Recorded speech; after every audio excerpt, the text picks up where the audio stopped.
Oh, And I have had to witness a whole new them. So we've been learning each other for these last 3 months. But to answer that question, this is always like the hardest topic for me because career wise, friendships, social life, every area of my life flourishes. Only problem that I have, only issues that I be having is in the men section and in the family section. Family section being the most because I do value family really right. a lot. But realistically, I'm from the South. I'm from South Carolina. A small population is no more than like 5,000 people. Very small, right? So I moved off to college when I graduated high school '03, and I moved to Atlanta, and that's when her journey started. So when I come home I would de-shed. So I had to go through the phase of a gay guy first, right? Let me be Okay. very I had to go through that phase of a quote unquote butch queen, as we would say in our community. Hmm. So within that, I realized that, like, okay, now that I'm out of this town, I can start expressing myself the way I want to. And being a butch queen, you are very feminine. And I naturally have always looked the way I look. Like, what you see is really what you get. So I ended up doing drag one time. Okay. And what ended up happening when I did that drag, all my friends got dressed up and they was looking like dudes in wigs and looking like toe up for the floor, right? So when I got in, everybody just was, like it's like that moment in that movie, that girl walked down the steps and she revealed her makeover. So when I had got dressed up, everybody was like, "Bitch, you look like a bitch." Like, Like, you look like oh my god. So when I went in, I noticed that the shame, I noticed that the embarrassment. I already had breasts in middle school. When I was able to get up in a woman, I could wear them instead of hiding them. And the feeling was so free, and I was just like, dang, like I try so hard to look like a guy and don't even look like a guy, but when I do this, it's so freeing and it's nothing. So that's how it happened. And time over time over time, she just started developing. And eventually, somebody came down from my hometown, told all the tea. Someone else told my story before I can tell it. My oh, parents got word. They rushed down to Atlanta and they all confronted me. And I just was like, this is what it is. Um, Very Christian religion background, church every Sunday, Tuesday, mhm. Thursday, Every day. like all of that. Um, they weren't having it. My mama took it the hardest. My daddy is a real soft, meek man. He's real meek and humble, soft spoken kind of man. So he was a little bit softer. And 16 years, it's been a long journey. Within the last, I say the last 3 years, they just started acknowledging Janelle, right? They just started acknowledging Janelle. And even now, I still hear my dad's name. And it's like a cringe every time I hear it. But it's just like a battle that I got to realize that I don't have the energy to take on. I understand, like, this is the only place that I can be and hear that name. Whereas when I'm in the world, I know I can be free. That's why I'm more. That's why I rarely stay. I stay gone Right. because I just want to be free. So it's a work in progress. They continuing to learn who I am, and they continuing to see my development as I grow and blossom into a woman. So it's a difficult thing. Like, when your parents know what they had, without a shadow of a doubt, they had their idea of what they had, Right. but the child decides to say, no, I'm something totally different, that's going to create some problems. Right. And I think the most reason why at first for them, I think it was the shame of of how people around the small town would talk. Right. But I'm a bad bitch. So if you're gonna talk, you're gonna say, "Well, bitch was fly." You gonna say, Let- I have her. It. gonna Stick be, with it. yeah, like I ran, like for a prime example, like today, I was at the beauty supply store picking up me some little supplies to like come on here and get cute today. And I'm walking out the beauty supply store and I hear Chanel.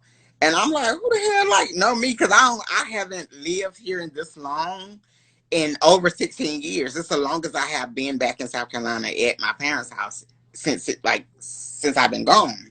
Right. So I'm like, ain't no too many people really know who I am around here. So I turned around and I was like, she was getting out this big old Ford Expedition. I'm like, I don't even know who this lady is. So she walked around the car. It was my classmate.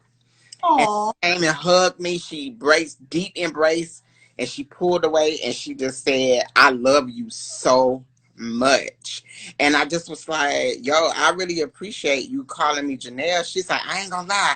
I almost got caught up. I almost called you your other name. So I could say my dead name. She said, I almost called you Jamal. Cause that's what I knew, but she said, I see you. She said, I follow you on everything. I follow you. I've been watching your journey. She said, so I knew it was Janelle. And I say, look, for that simple fact, that lets me know that you thought about it and made the conscious choice to address me as such. I know other motherfuckers out here know better. right. So it's been a journey. It's been a long journey, a long one. And we gonna get there. We getting there. We getting there. As long as you get there. Yeah, my friend today, I'm like, I have to harden my heart to keep an open space for love to come in, for change, because I gotta protect me. And I don't care if you my family. I don't care if brother, sister, daddy, mama. I don't give a shit. Like, I love me first. And then whatever the love that I obtain from me, you can get the residual that spill over. So it is what it is. So it's a journey and we still growing. dating and being open for love and all of these wonderful things that life provides, right? Of course. How is that? How do you go about it? How do you tell people? How do you educate? How do I tell people the tea? Yeah, like how do you tell the people like, hey, this? Do you wait until you actually gone on a few dates? Do you wait So we till specifically talking about men. yes, when you're dating? Okay, so it's Oh, it froze. yeah, we hear people calling me right now.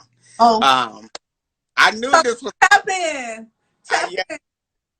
So okay, two scenarios. We got an online meet and greet, and then we have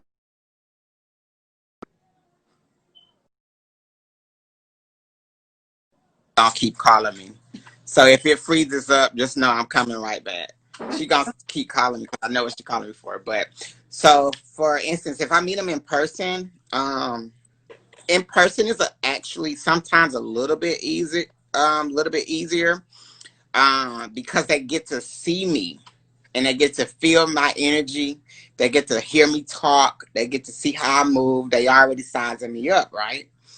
And some of them just simply don't know. And I'll get the number and I'll just talk and I'll fill it out.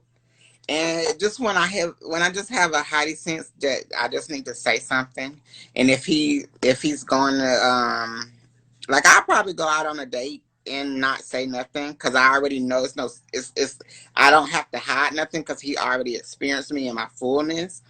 So I'll see it out and then I'll let him know. It just depends if I like him. If I don't like him, it's no need to tell him.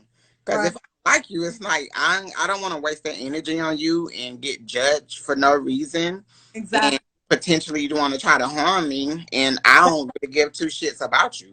Right. It's only been one time that I remember I told someone in person, right then and there when they tried to talk to me. And kind of find out he was with it. Like right out, he was with it. And I never forget, I was at the compound just out partying because I frequent the only clubs that I really frequent when I do go out are straight clubs. I really don't like gay clubs. I go to gay clubs every now and then because it's totally a different thing. So me and my girl, we was out that night. I'm standing in Atlanta at this time, and this big old dude come trying to holler. He got on all this black and gold. I was like, I seen several you and some other dudes got on black and gold. Like, what's all that black and gold about? Y'all alphas or whatever? And he was like, no, we play for the Steelers. And we was playing the Steelers the next day. I was like, oh shit, I got me a little football player. So he was like, I was like, well, I gotta tell you something. Mind you, he like 6'4", like 270 pounds, just stock man, like just stocky. And I'm only 5'4", so a good 5'6" with heels on. And I said, I want to whisper something into your ear, and then he was like, all right. And then I was like, I just want to be honest, I'm trans. And he pulled back and he looked me up and down, and he was like, yo, what happened in Atlanta, staying in Atlanta. And I just was like, okay. I was like, bet, say less. So that can go. That's just one good example. That's funny. The girl I ran into today. Portia. I just was telling the story about you. That's funny. She just came to live. So that's an example. And then you have online. Online is you seem so easy, but it's so complicated because I can sometimes put my status on there, and then sometimes I don't. Currently the profile